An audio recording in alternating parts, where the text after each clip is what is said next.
Welcome to the webinar. We will start in just a few minutes as we're waiting for a few more people to join us.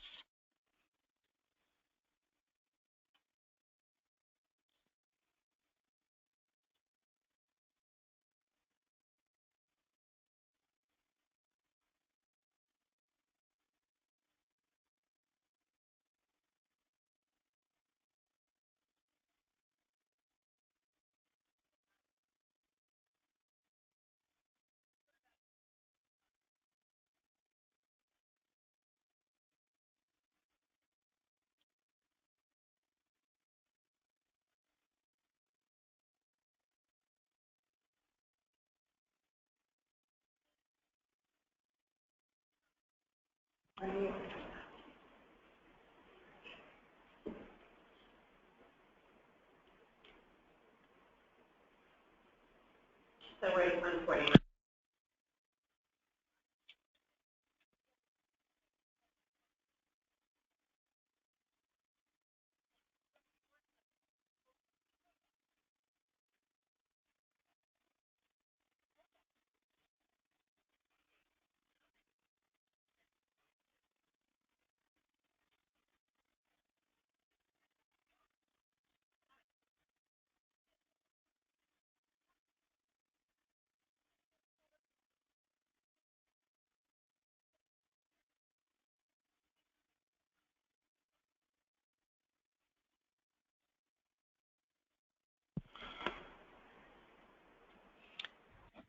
All right, let's get started. Okay, thank you, Bree. Welcome everyone to the U.S. Environmental Protection Agency's P2 Program National Grants webinar. We are very happy to have you participating. My name is Michelle Amhaz, and I am the Program Manager for the Pollution Prevention and Source Reduction Assistance Grant Programs in EPA's Chemistry, Economics, and Sustainable Strategies Division here in Washington, D.C. Today I'm going to be joined by my colleagues Beth Anderson and Christina Guthrie, who will have the opportunity to introduce themselves during their respective presentations. Beth, Christina, and I will take turns presenting today. As you can see, we have a full agenda. The first few slides will address what is meant by pollution prevention, or P2 as we like to refer to it as. Next, we'll turn our attention to a major component of our grant programs and programmatic work by addressing the P2 program's national emphasis areas. We'll then take the bulk of the remaining time today to talk in varying degrees about our three grant programs: Source Reduction Assistance Grants, Pollution Prevention Information Network Grants, and Pollution Prevention Grants. Last, we're going to finish up by providing some quick tips and resources that you may find helpful when applying for grant funding. We are also joined today by our webinar hosts, Brianna Bill from EPA Region 5 in Chicago, and Mary Deborah Putnam in EPA Region 1 in Boston. Before we begin, I'd like to go over some housekeeping items. This webinar is being recorded. We will post the webinar presentation and frequently asked questions to the P2 program's grant page. If you have difficulty seeing or hearing the presentation, please let us know by typing your issue into the chat box, and we will be sure to assist you. You may experience a short delay on your screen when the slides are being advanced, so we ask for you to please be patient. There will be two distinct breaks today during this webinar, in which we will pause to take questions and follow up with answers. Please feel free to type your questions into the chat box or question box available on your GoToWebinar dashboard. You are free to ask questions in this text box at any point, and we will not be using the raise your hand feature today. So when you do ask a question, please identify yourself by your name, and also please note the slide number you'd like to address, and this will help us in our facilitation. So thank you, and let's get started. So how is pollution prevention defined? Pollution prevention is defined, EPA receives its authority to carry out pollution prevention work through the Pollution Prevention Act, which was enacted by Congress in 1990. The Act defines pollution prevention, or P2, to mean source reduction and other practices that reduce or eliminate the creation of pollutants through increased efficiency in the use of raw materials, energy, water, or other resources, or the protection of natural resources by conservation. So what you're seeing here is a diagram that shows an inverted pyramid showing the environmental protection hierarchy on ways to go about addressing pollution. As you can see in this pyramid, source reduction is at the top. Source reduction, while not the only option for dealing with pollution, is the #1 preferred option for addressing pollution concerns.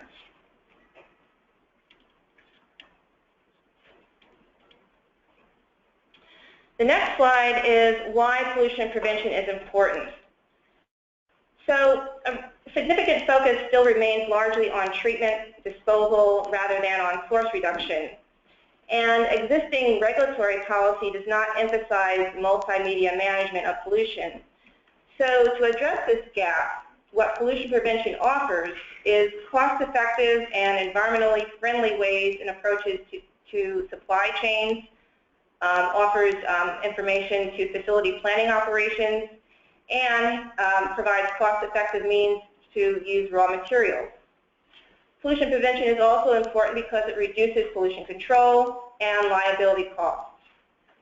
And thirdly, it protects the environment and reduces risks to worker and consumer health and safety.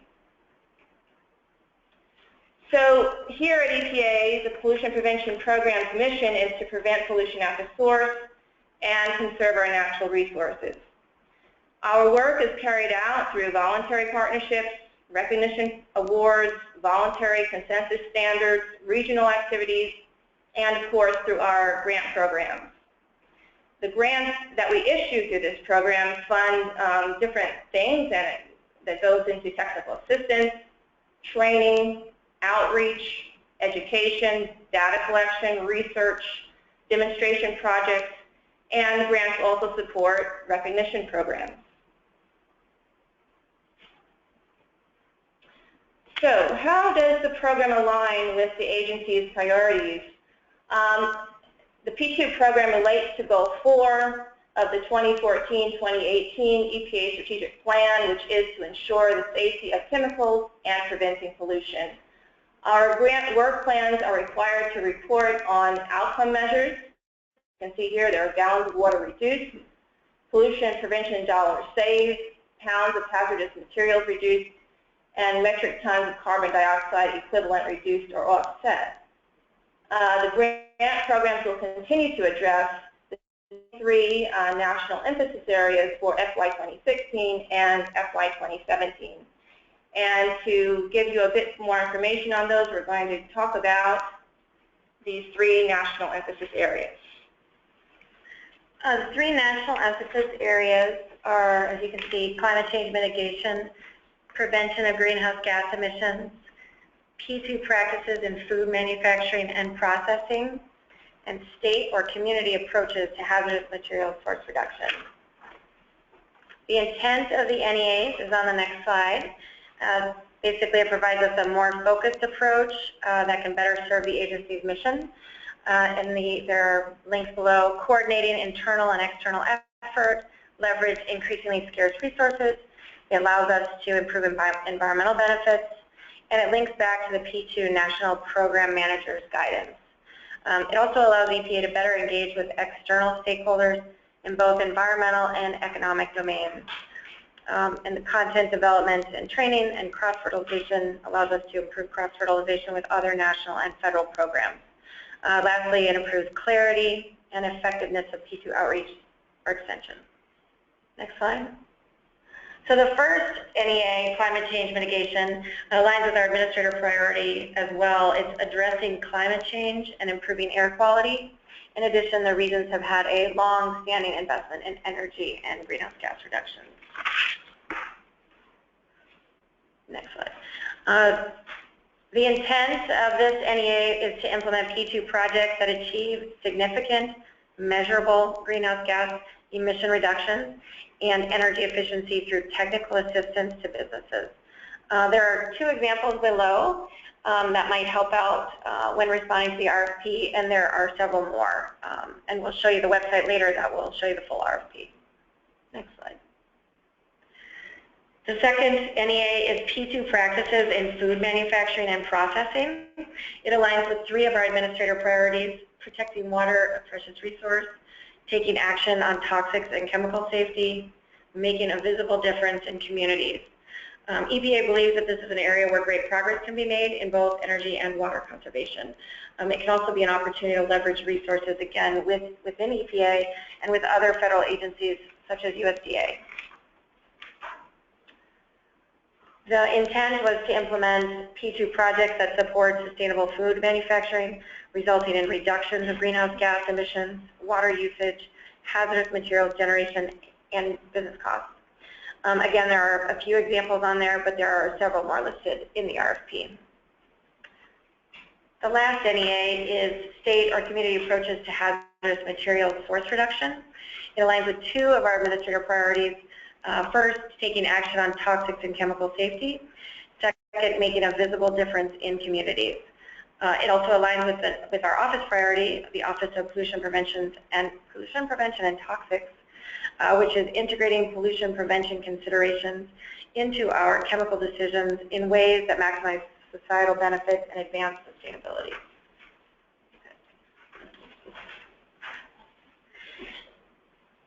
So our intent here is to implement state or community level hazardous material source reduction activities that result in reduced generation and use of hazardous substances, pollutants, or contaminants. It's back to basically looking at source reduction as the top priority in the pyramid. There are also 2 examples on this page with several more to follow in the RFP. So we'll stop there and ask if there are any questions. Oh, you know what? Let's show the website.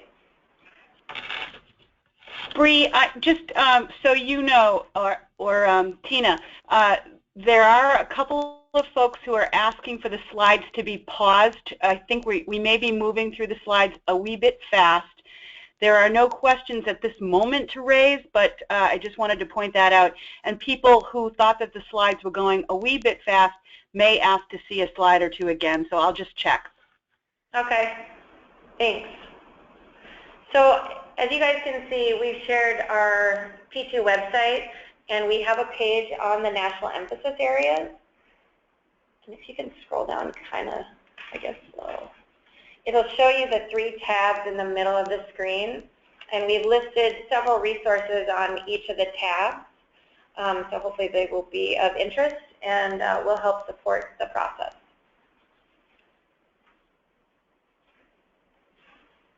Did any questions come up? Could you actually return to slide 7, please? Will do.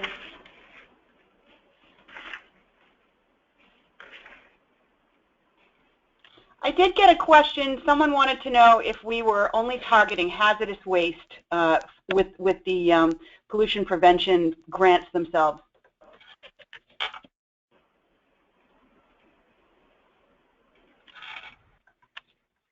Okay. My own response to that would be we are targeting hazardous waste, but we are also targeting the reduction of use of all toxics and pollutants. So that's my response. If anyone at headquarters wants to clarify, please do.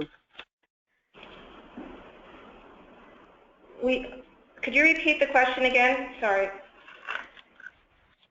Are we trying to only target hazardous waste with the projects in these grants?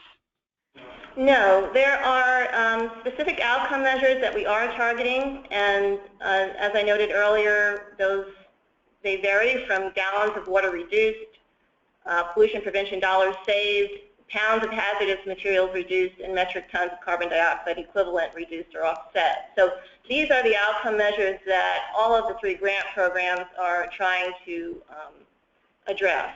So we're not specifically honing in on one particular outcome measure.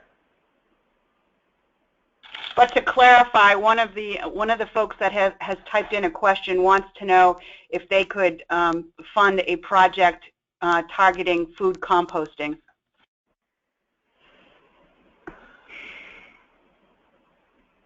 Well, it's very hard to say with that little bit of information what would be possible to be funded. Source reduction. It has to apply source reduction methods. It has to be,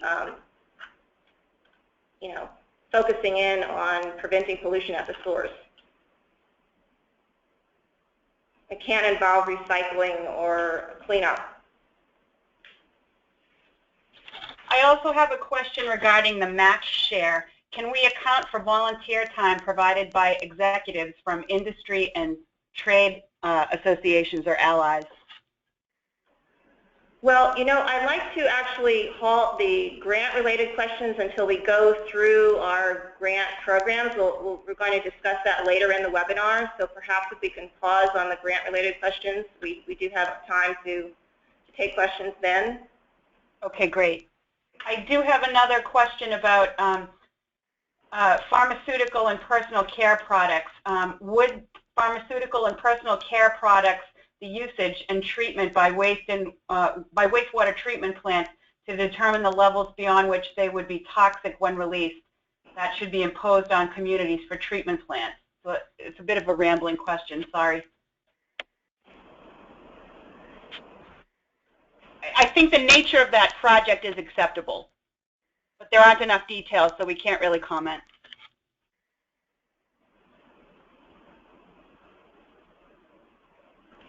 And then there's another question, are the 3 program topic areas in addition to the focus areas of the different regions? I think they're referring to the national emphasis areas. Are they different than what the regions have identified?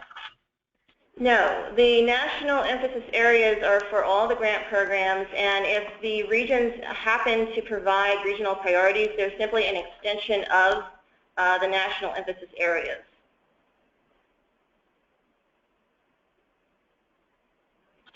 A clarifying question. Jessica wanted to know if one of the speakers said that projects cannot involve recycling and cleanup. Yes, I mean, that should not be the focus of the grant work plan. Source reduction has to be the focus of these grant work plans.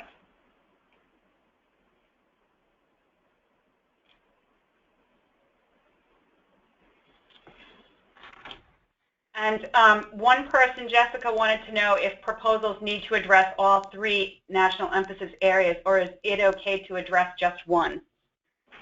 One or more, and we'll discuss that a bit more later in the webinar.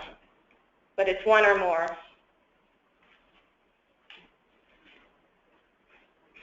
Okay, I think we can go on, and I can grab some of the other questions related to the specific grants when it's time. Thank you, Mary.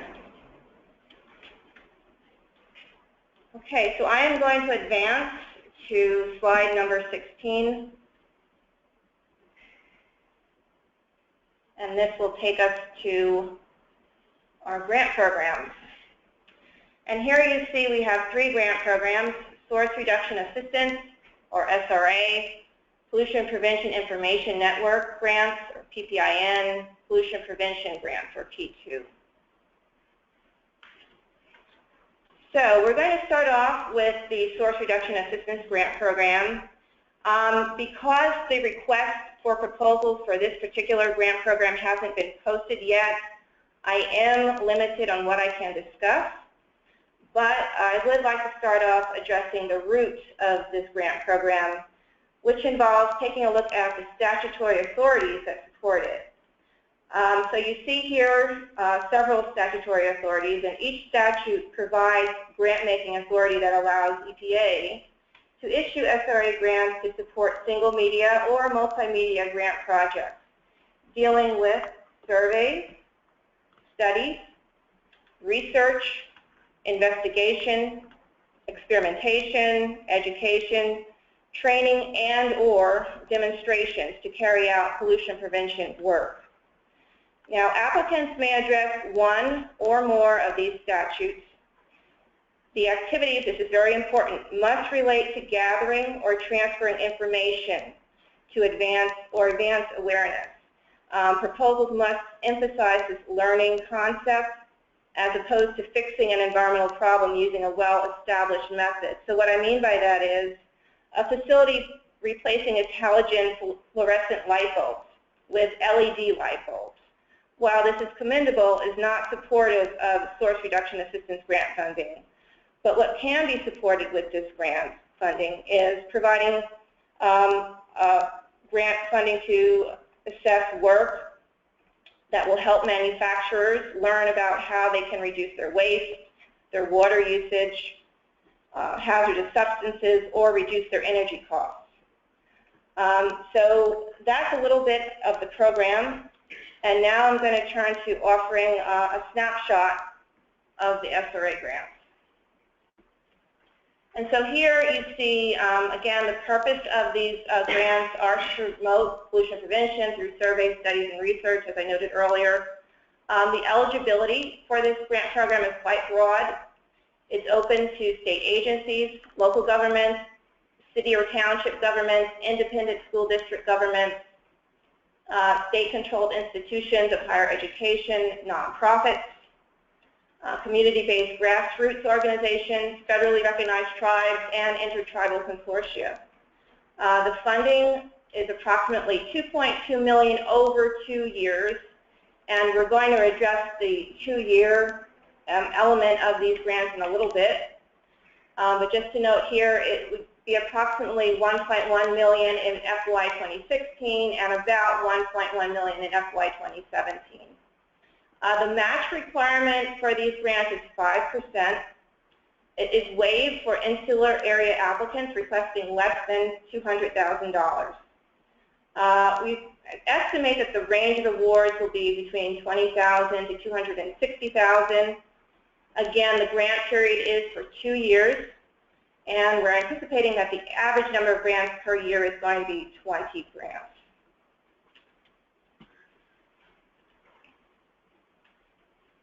So now I am going to turn things over to my colleague Beth Anderson to talk about state and tribal grants. Hi, I'm Beth Anderson. I'm the manager of the Pollution Prevention Information Network Grant Program, and I work with Michelle on the state and tribal grants.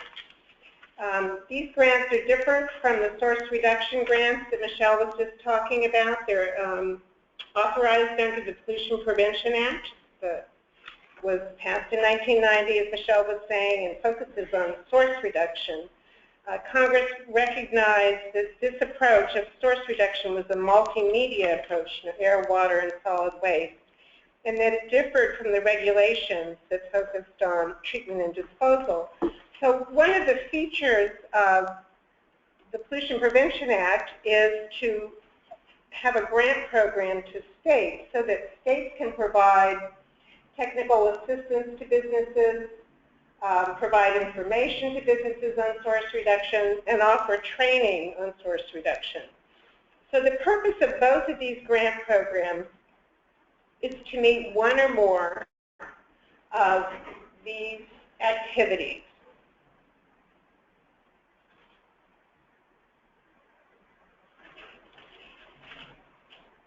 Let's see. So I guess it's using this pollution prevention statutory language. I'll talk about one of the things that's a new feature this year, and that's the second bullet. We used to use this language talking about technical assistance, information, and training as part of our evaluation criteria. And this year, we are not using it as part of the evaluation. We're calling it, it's called something a threshold screening factor, which means that your work plan needs to address one or more of these activities, the technical assistance, source reduction information, or training on source reduction, before we evaluate them. So we have other criteria that we developed to take the place of this language.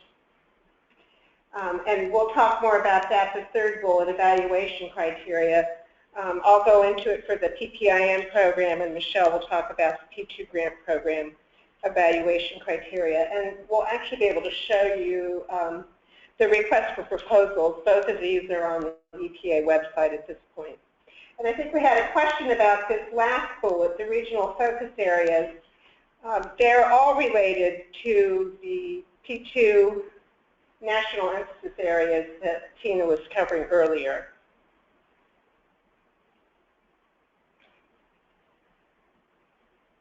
So the top bullet there, the 2-year competition, is new for this year, and I'll go down to the bottom there. We're changing to a 2-year work plan, basically to relieve administrative burden so applicants don't have to come up with work plans and budgets every year. They'll be able to increase the time frame to demonstrate their environmental results. These proposals will be covering fiscal year 2016 and 2017. So when you write your work plan, you need to cover 2 years. And the budget that you submit should have a budget that will cover 2 years. And the fiscal year generally goes from October 1st to September 30th of the following year. And your work plan will need to describe how you're going to use the grant funds over those 2 years.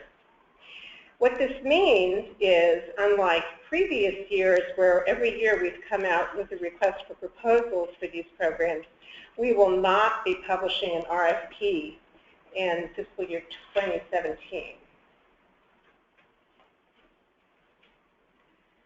I'm going to talk about the smaller of the 2 grant programs that are authorized under the Pollution Prevention Act. It started out almost 20 years ago now and focused primarily on P2 information, which is one of the activities that the Pollution Prevention Act focused on. The center's capacity has grown over these years, and they're doing assessments now for technical assistance providers to look at how they can better support technical assistance programs. They're developing tools and training to meet the needs of the technical assistance programs and measuring the outcome of their work. The eligibility here, you'll see, is quite more focused than it was under the Source Reduction Act. The eligibility, this is targeting state governments, colleges and universities. Some of them are considered state entities, and federally recognized tribes. The funding is about $800,000 for each fiscal year, and the match requirement is 50%. So if you're asking for $110,000 in your budget, if you're asking for $110,000 federal dollars, you need to be supplying $110,000 of your own money. So that's what a 50% match is. You'll notice this match is required by the Pollution Prevention Act. It's a much higher match than under the Source Reduction program. We will probably award about 8 grants this year, and it's hard to see that number because it's off the screen, but the average number would be 8. So I mentioned that the evaluation criteria have been modified now because we're not using Pollution Prevention Act criteria in the evaluation. So these criteria have been used for years, and they're common to both of the programs, the PPIN and the P2 grant. Program capability, past performance, budget, timeline, environmental outcome measurement, these are all common to our 2 programs. The difference with the information network is information dissemination and the collaboration criteria. So there are activities that are different under this PPIN grant program. And then what I wanted to emphasize is that given the rearrangement of the evaluation criteria, we've added some new evaluation criteria to the Pollution Prevention Information Network. We've included human health and environmental concerns. We've included the project approach to technical assistance or training, and also development of P2 tools and training. We're hoping by using these evaluation criteria that grantees will be able to relate their grant activities to environmental results. As Michelle pointed out, we have the environmental results as pounds, gallons, dollars saved, that kind of thing. So I think we're going to go into the P2 program, and that's Michelle's program. Thanks, Beth. Okay, so what you're seeing up on your screen is a snapshot of the Pollution Prevention Grant Program. Again, the purpose here is to fund state and tribal P2 programs to provide technical assistance and/or training to businesses. The eligibility is the same as the PPIN because they are under the same statutory authority, so the eligibility is the same. The funding is going to be approximately $8 million over 2 years. So this will roughly be about $3.97 million in each of the fiscal years, FY 2016 and FY 2017. Again, the match requirement is the same as the PPIN, it's 50%. However, under the P2 grants, the match does get reduced to 5% for tribes. The range of awards that we're anticipating is between $40,000 to $360,000. Again, the grant funding period is going to be for 2 years, and we anticipate that the average number of grants or cooperative agreements that get issued is going to be roughly around 40. So here I'm going to offer you some examples of previously funded P2 grant activities, just to give you a sense of what we fund. So, you know, you can use P2 grant funds to help businesses reconsider their manufacturing or supply chain. You can use P2 grants to grow or enhance a state or community-based P2 project or program. The funding can be used on site for P2 training for small to medium-sized businesses to large manufacturers. Funding can be used to offer P2 workshops to businesses, offer technical advice to state agencies or state university staff who then in turn use this information to go about training businesses on best management practices. Funding can also be used to certify certificates for small business owners. So now I'm going to turn things to the P2 grant evaluation criteria. The RFP was posted on March 10th, and I'm going to, this is a screenshot, and I'm actually going to take us out of this and turn to the actual RFP. And here you can see in section 5, we are using a 100-point scale. Before any proposals get evaluated using this evaluation criteria, they have to be screened to meet the threshold criteria. And the threshold criteria is addressed in section 3 of the RFP. So here we're going to take a little time to go through the evaluation. What hasn't changed from previous years, we're still using programmatic capability, which we're focusing in on organizational experience, staff qualifications. We're also focusing in on procedures and controls for making sure that the grant will be funded and expended in a timely and efficient manner. And also, just to note, the point allocation is still the same as last year. Also, under past performance, what we're looking for here is to make sure that applicants are successfully performing or they have managed federally funded assistance agreements before. We're also looking to make sure that applicants have complied with reporting requirements under prior federally funded assistance agreements. And then we're also making sure that applicants have successfully achieved and adequately reported expected environmental outcomes under prior federally funded grants. Now, if you happen to not have any of this past performance history, then you have to note that in your proposal. And if you do fall into this category, you may receive a neutral score of 1.5 points. So I'm just going to scroll down with my mouse. And I'm going to scroll to the project strategy and technical assistance training approaches. Now, as Beth noted earlier, there was a big change that occurred this year. The criteria that we had that referred to the statutory criteria, we had to place that under the evaluation section, but this year we no longer have to do that. So now that is being listed as a threshold criteria. And so what that does is that frees up points in this section. And so we are taking that opportunity to use those points to place more focus and points on honing in on the project strategy.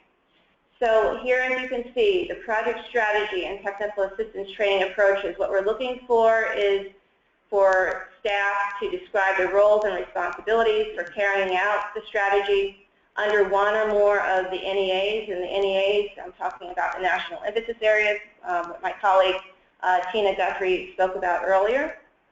And then also we're looking for a well-conceived strategy using technical assistance or training to achieve anticipated results associated with the project. And we're allocating 22 points for parts A and B of that. Next, we turn here to the environmental and human health concerns. We're looking for applicants to describe significant and or human health concerns that the project is designed to address and identify these that relate to the regional focus area within the NEA.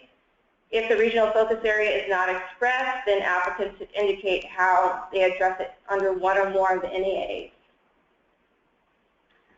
And we're allocating 11 points for that. Environmental results and measurement. Applicants are asked to provide qualitative and quantitative estimates of expected outcomes and outputs under one or more of the NEAs. We're also looking for applicants to provide a plan for tracking the progress toward achieving expected outcomes and outputs. And specifically for the expected outcomes, the plan should address how the applicant will document the results at the facility or entity level and tie them back to the grant activity. If you need more guidance in addressing this particular criterion, you can refer to Appendix C, and there we do provide guidance to help you with addressing that. And for Parts A and B, that comes to 20 points altogether. I'm going to scroll down now to partnerships. And we've had partnerships, we've had this criterion in several of our RFPs, so this really hasn't changed much. We are looking for applicants to describe a plan for engaging with partners on the design and performance of the project, and also describe how the project partners will help to provide long-term support and capacity to continue out the project. Under transferability, we're looking for a plan of how the project deliverables, such as toolkits or checklists or training modules, and approaches, if you have approaches and lessons learned, how they will be promoted to engage other entities to access that material during and after the grant period. And, other entities, what we're talking about here could involve states, tribes, technical assistance providers or TAPs, businesses, communities, nonprofit organizations. The second element for this criterion is that we're looking for applicants to describe how partners or other stakeholders will deploy the project results during and after the grant period. And we're allocating 12 points for this criterion. As before in previous RFPs, we have had a timeline criterion and a budget criterion. The big change here is that we're looking for, under timeline, we're looking for a grant funding period of 2 years. So you really need to break out the project tasks, the anticipated dates. You need to show the milestone markers and the goals that are going to be achieved over a 2-year grant funding period. If you want further guidance on addressing the timeline, you can refer to Appendix D. Under budget, again, we're looking for applicants to describe a budget plan for 2 years. The plan should describe the estimated costs, project tasks and the categories, and the use of the match requirement. Applicants should itemize the costs under each project and identify the activities. Again, if you need further guidance for addressing the budget, you can refer to Appendix E. And all these appendices are attached to the RFP.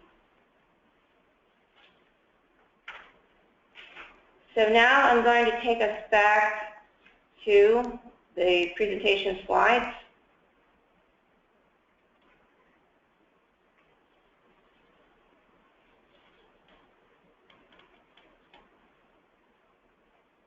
Bear with me for a second.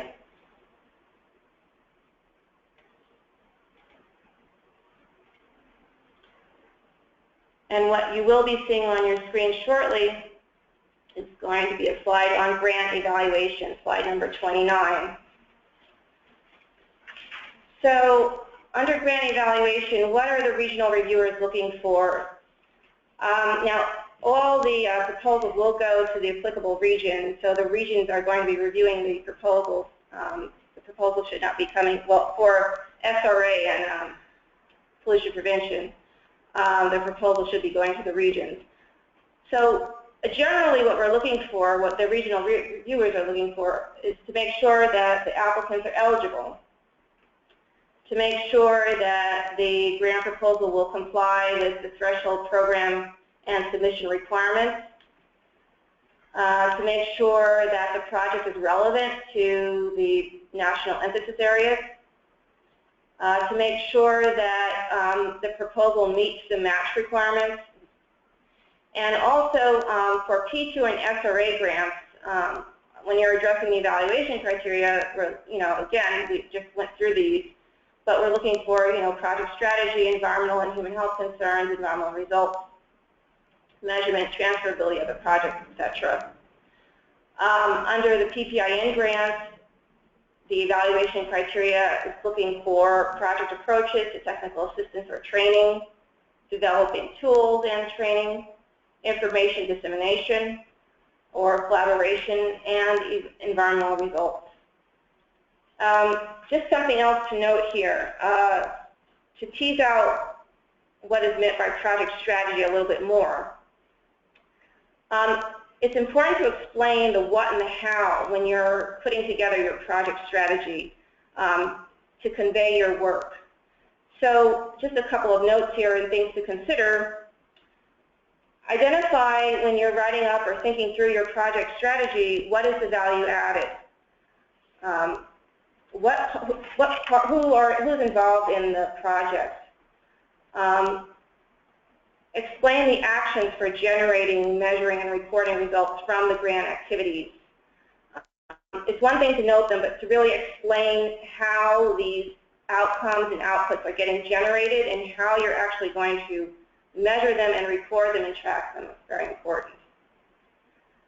Will the project enhance existing tools, trainings, and certifications? And if so, explain how. How are you going to be doing that? Will the project reduce hazardous materials or support water or energy conservation efforts, generate pollution prevention cost savings? You need to really explain how the project will do that.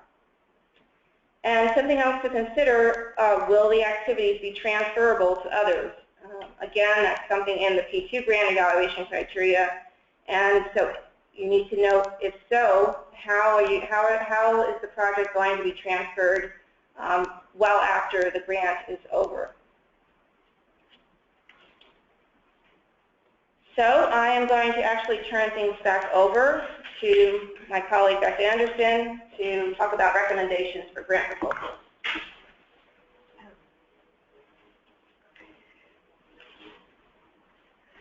Okay. And this slide, we're listing some of the recommendations about how to get prepared. I mean, I think one is attending the webinar and finding out as much as you can about the program. When are proposals due?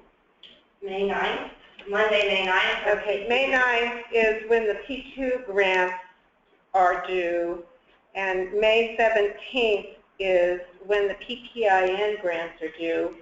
And what we've done is we've allowed a 60-day proposal period for both of these programs, and our intent was to have this webinar kind of early in the cycle so that you would have the background and could ask questions about these programs. As you know from the presentations, it's a 50% match. It's a dollar-for-dollar match. So having partners in your work, and you can use in-kind resources, you can use hours of volunteer service as a match. But you need to be clear in your work plan about how you're making that match. And it's not just in your work plan, but it's also in your budget. You need to outline for us where those match dollars are going to be in your budget. I think I'm going to go to resources next, and then I'll go to the website so we don't have to go back and forth. So for more information, you can contact your regional contacts for the P2 grant program, and Beth Anderson's the contact for the PPIN program. So I want to go to the website and show you how to get this information on our website. So this is the homepage, www.epa.gov/P2. And you can see in two places on this page, there are links to the PDF documents that are the request for proposals for the P2 grant program and for the PPIN program. And there's a link for today's webinar. This is when people were signing up. But you could expect to see a link on this homepage to the webinar once we get the PowerPoint up and the video. You can also see over in the green box, there's another link that also links to proposals. So there's several ways to get there. If you want to learn more about pollution prevention, there's information here about the pollution prevention, the law, and our policies. We have a grant page that covers a lot of the information we've gone over today and also includes the national emphasis areas. We also have resources on tools and measurements, calculators, and other resources on the page. I think we'll go to the grant page just so you can see the kinds of information that there are. So here's the links to the PDF, and when you, the request for proposals. When you click on these, you actually go to what the EPA website folks like to call a document page. And then you have to click on the link here to actually get to the document. So it's 2 clicks away from the link on the website. You don't immediately go to the document when you're getting to it from our website. Goes back to this document page, and then if you go back, then you'll be back on the grants page. So just don't get impatient, just click a couple times and you'll finally get to the PDF document. So here's a description of the P2 grant program, and again there's another link to the request for proposals. Here's a description of the Pollution Prevention Information Network program. This is a lot of the information that we've gone over today, and a link to that request for proposals. You'll be seeing a link for the Source Reduction Assistance Program on our homepage as well as on this grant page. So that's probably going to come out in a couple weeks, we think. I guess at this point, we could go to questions. Do you have questions, Mary? I'm glad you said something about the source reduction and the timing, but can you repeat that, because it's been asked many times over and over as typed in questions. We expect the source reduction grant RFP to be posted when? We're not sure. It's still an agency review, but it'll be at least 2 weeks. At least. Okay, great. Beth, while I have you, there's a question that I would like to direct to you that has been submitted by Chris. The suggested project topics seem to be focused on technical projects. Is there an intent to fund projects focused on helping states develop pollution prevention policies? As part of that, if an NGO is helping several states do that, are they eligible to apply as entities of the states to the PPIN or P2 grant? Yeah, I can't make a comment on that without seeing. You do have to qualify as a state, and I'm not sure that an NGO would be a state entity. So a related question, and this is a question that's been typed in several times. When an applicant actually has partners and the partners are contributing project time and effort, can that be included as part of the budget for in-kind? Yeah, it can. If you need to include it in your budget and estimate the hours and what that's worth. But in-kind match is appropriate. Can we go back to slide 27? There was a question and a need for clarity on what we were talking about by way of certification.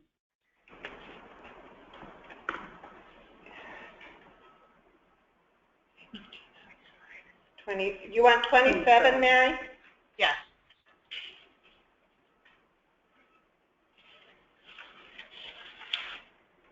Oh, okay. This is examples of the P2 grant activities. So what was the question? There was it's the last bullet on the slide, providing certification seminars to businesses. Someone wanted a clarification as to what we meant by that. Basically, this is workshops, funding workshops, where you're giving out certificates to businesses to help them in becoming pollution prevention practitioners. Great. So here's a question. Would projects aimed at water savings be appropriate for P2 or source reduction grants, even if it's not linked to other hazardous wastes or toxics? Water savings alone would address climate change mitigation objectives in light of the water energy nexus.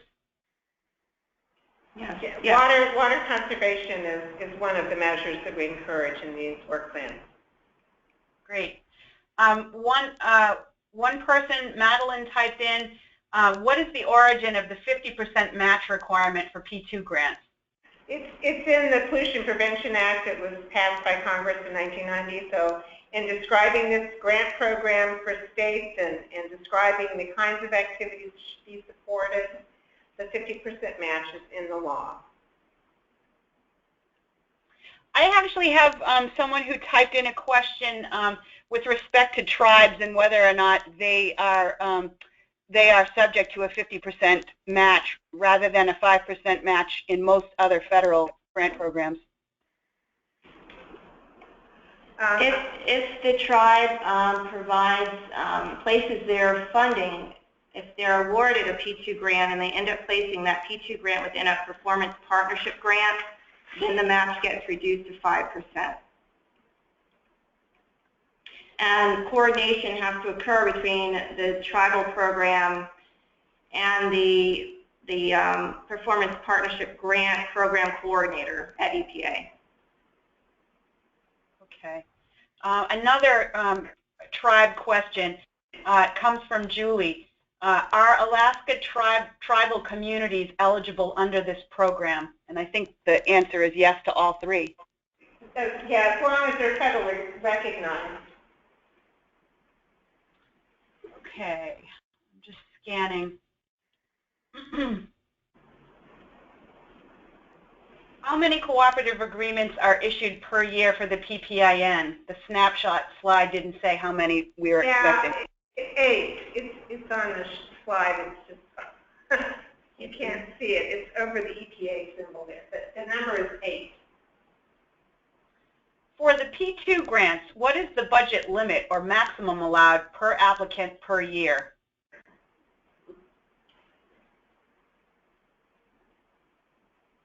So we're expecting per year, I would estimate it would be 180,000.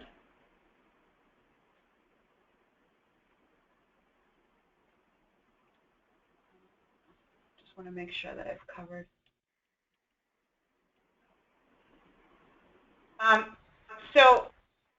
Beth, I'm not sure if you can pull up on the screen the past examples of projects, but I did have a couple of folks who wanted examples of projects. If you could bring up on the screen the place where the attendees can see where we post examples of past P2 grant work under all the programs. Yeah, 2027 is up. Great. Would a regional planning agency be eligible to apply? It has to be a state entity. I don't think regional entities are able to apply. Only for, they would only be eligible by themselves for the source reduction grants. Right. Thank you, Mary. That's true. Okay, and I guess people do need a little bit more clarity on eligibility for the 3 grant types. I'm getting repeat questions about that. this. Yeah, so what we've got up on the slide is the P2 grant. So the P2 grant program and the Pollution Prevention Information Network program are both the same as far as eligibility. It's state agencies, colleges, and universities that are recognized as state agencies under our program, federally recognized tribes and intertribal consortia. So these are the 2 grant programs under the Pollution Prevention Act. And then, Michelle, the first program we talked about was the Source Reduction Assistance Program. And you can see that there's a lot of statutory authorities, the Clean Air Act, the Clean Water Act, Safe Drinking Water, FIFRA, TSCA. So given the spectrum of these acts and our authority to make the grant awards, there's a broader eligibility under the Source Reduction Assistance Grant. And you can see the match requirement is a lot less, it's 5%. So they are very different programs. Okay, I have a question about the source reduction proposals. George wants to know whether or not letters of support are counted in the 10-page proposal limit.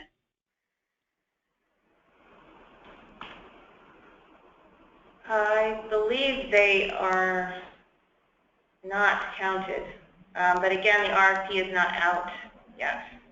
I think you're right. I think they've always been in addition to the 10-page In addition to the 10, yeah. Does a county agency qualify to meet the criteria as a state entity?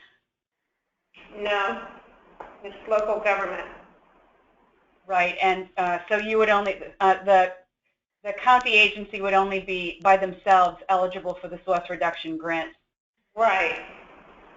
And Mary, you mentioned the point by themselves. We do have applicants that are consortia, I don't know about NGOs, but you can form a partnership with a state agency. If you're working with the Department of Environment and a state, you can work in a partnership to get a grant, a pollution prevention grant or PPIN grant. You don't have to be the entity, the state entity. The grant goes to the state entity, but you can also get funding as being like a sub-grantee and do part of the work of the grant, the work plan. Great, that clarity helps. I have a question related to food processing. What types of facilities are considered food processing? Are restaurants included along with manufacturing? This is Tina Guthrie. We did not, I don't know if it was defined in the RFP. Do you remember? I know that we didn't really intend for restaurants to be included in this. We were trying to focus more on food manufacturing and processing facilities. There is more opportunities when you're looking at, larger processing centers and at manufacturing facilities. Any additional comments? No. No. Okay. The intent was not to have restaurants be a part of it. For slide 26, it says the average number of grants will be 40 a year. Will those be limited per region? Are there a maximum amount that can be awarded in each region? No, this is just an average. It can go higher or lower, and it's really just based on the amount of funding we have available and also the quality of proposals that we receive. So this is really just an approximate number. We can issue more, or we can issue less. And there's no per region number? No. Yeah. I think generally I've had a few questions related to insular areas and insular regions, so there needs to be a bit of clarity there. What are the requirements for insular areas requesting funding above 200K? Will we have to match 5% or 50%? Well, it gets waived, and trying to... The 50% match is waived. Yeah. So it doesn't apply. Right. Is reduction of food waste by composting it on a state partner's site eligible for a grant?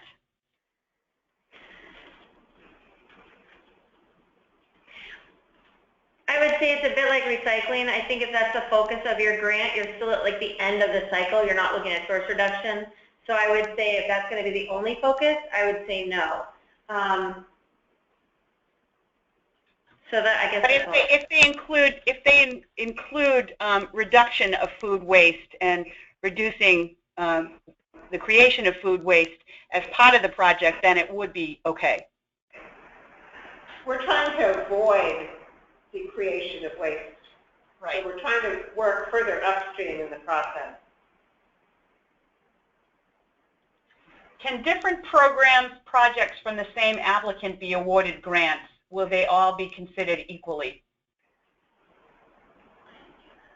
I'm not sure, but Can they submit more than one? Yes, they can. As long as the scope of work, Yeah. as long as the scope of work is different, yes.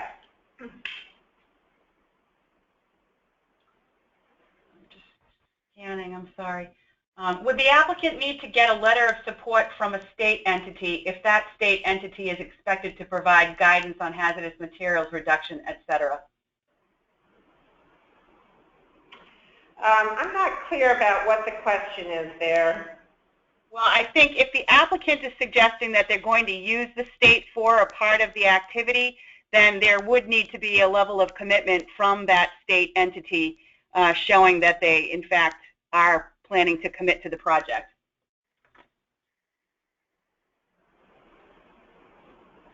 Dan asks, did I correctly read that the timeline and budget are no longer included in the 10-page limit? Previously, they were subject to the limit. Right, that's correct. And the RFP states that the timeline and budget graphs are not included in the page limit. This is for P2 grants. Okay.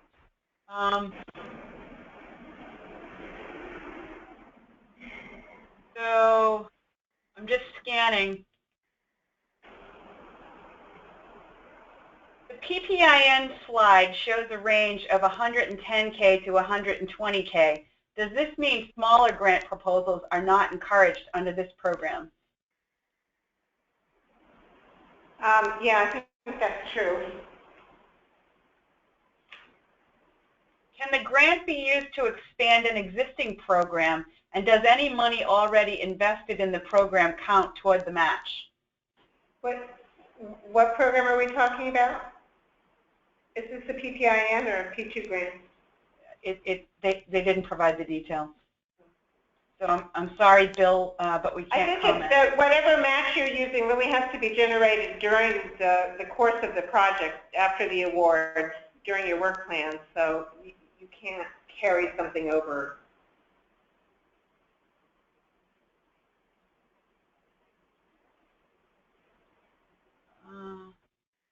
Is a grocery store considered a source? No.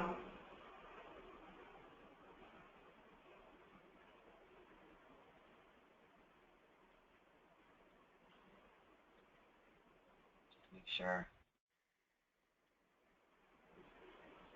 I'm just.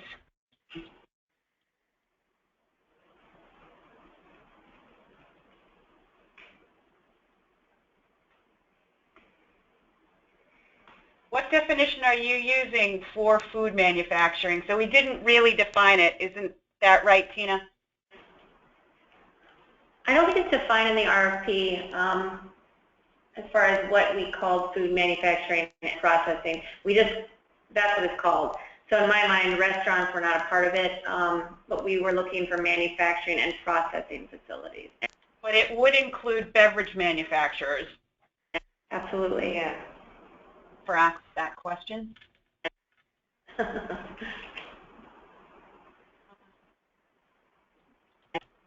Make sure. I think we've addressed most of these questions.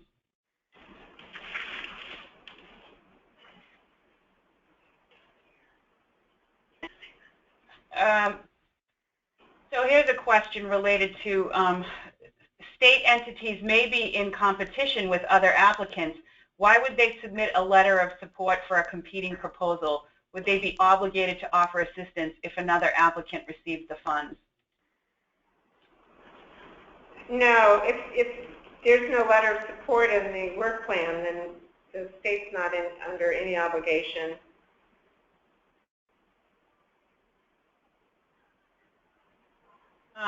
Jean wanted more elaboration on the PPIN program. Beth, can you just bring up the slide so maybe that will answer some questions, and if she wants to type in a more detailed question, I want to give her the chance to do that. How does EPA define technical assistance? Well, the Pollution Prevention Act actually talks about technical assistance, and specifically they're talking about helping businesses implement source reduction. So there is a context for it in the Act itself.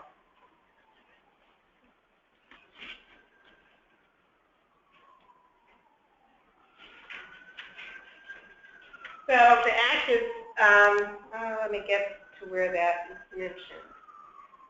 Making specific technical assistance available to businesses seeking information about source reduction opportunities, including experts to provide on-site technical assistance to help develop source reduction plans.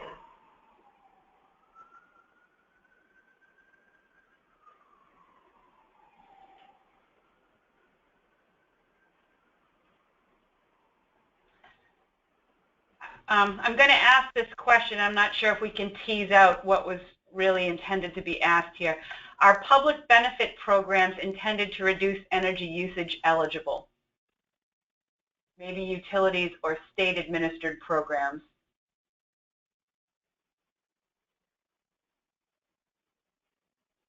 It's hard to answer that not knowing who the applicant. Craig typed that in. Craig, if you want to try to clarify for us, we'll try to answer the question for you. Mary, I think we need to take a few more questions and then wrap up. Yeah, we're pretty. I think we've got a few more here, and I think we're close to being exhaustive of a very long list of questions. Food manufacturing. Does this include pet food manufacturing? Yeah. I would say so, absolutely. If you're looking at a manufacturing facility and they are creating a product, yeah, absolutely. If the tasks are clearly broken up in the budget, can some tasks be funded and others not? For example, would a budget include task A and task B, but perhaps we choose not to fund one of those projects?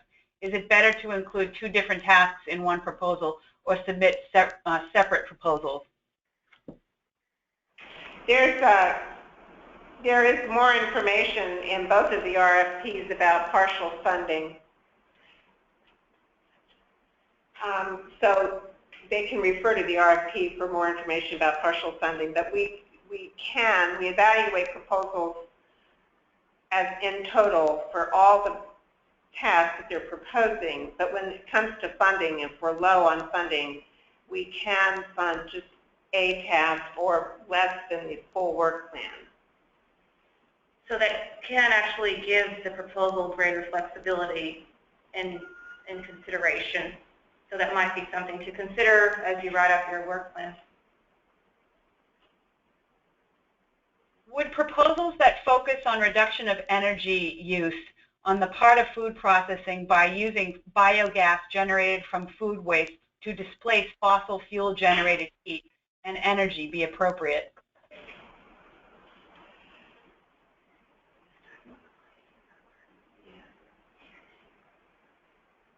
Yeah, we're not clear on that one. I mean, you are looking at... You're looking at recycling. It's hard to tell. And we do have a program that looks at, CHP, combined heat and power, at the agency. And I'm not certain if they actually have grant programs available, but there is a program at the agency called combined heat and power. I think we have to look at it written up, because you really do need to focus on source reduction. It can't just be at the end. But if you're looking at, maybe that circular, I think we'd need more information. Right. And just to clarify, we've answered this one, but I want to make sure that Jose, who typed in the question, got it to respond. He asked if fast food restaurants generate a lot of used oil. Is it considered food manufacturing facility? And Jose, I think we already answered a similar question. That would not be a food manufacturing facility. Mary asks, do you want timelines and budget details in appendices after the 10-page limit? Yes. In the pollution prevention grant program, that's true.